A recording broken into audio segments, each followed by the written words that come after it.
Bienvenue pour un nouveau débriefing. On enchaîne les débriefings de conférence de presse de l'Estac qui reçoit cette fois Brest en Coupe de France ce mardi au Stade de l'Aube.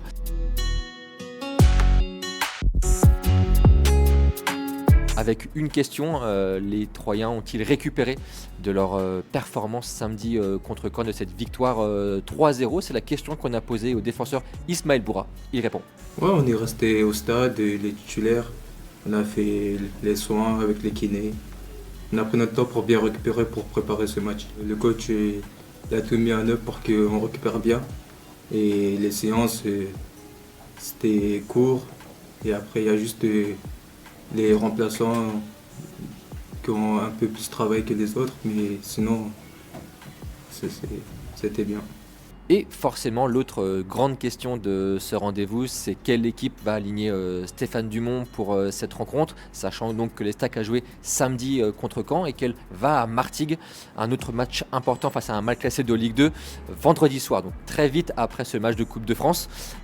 Forcément, il n'a pas donné son 11, l'entraîneur troyen, mais il a quand même admis qu'il devait trouver le bon juste milieu entre la continuité de ses joueurs, mais aussi trouver de la fraîcheur.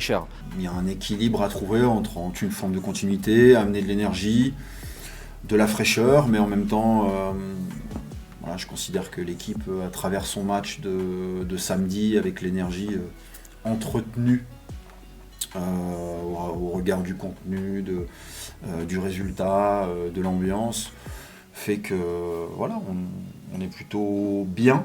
Les joueurs sont bien, je les ai trouvés plutôt récupérés de bonne manière. Je pense que quand on gagne ce genre de match, c'est beaucoup plus facile. Et donc, ouais, on va faire en sorte de trouver le bon équilibre. Deux petites dernières infos pour finir. La première, c'est que Renaud Ripart se faisait opérer ce lundi à Paris de son genou. Et deuxième dossier à suivre, c'est le Mercato, évidemment, qui prend fin ce lundi soir à 23h avec encore quelques dossiers chauds à suivre côté Estac, et notamment le recrutement ou non d'un attaquant axial. C'est forcément ce qu'on va suivre dans ces prochaines heures, et aussi savoir si oui ou non Kylian Ndong va partir. La tendance, a priori, ce serait plutôt à un maintien de l'ailier troyen au club, en tout cas jusqu'à la fin de saison.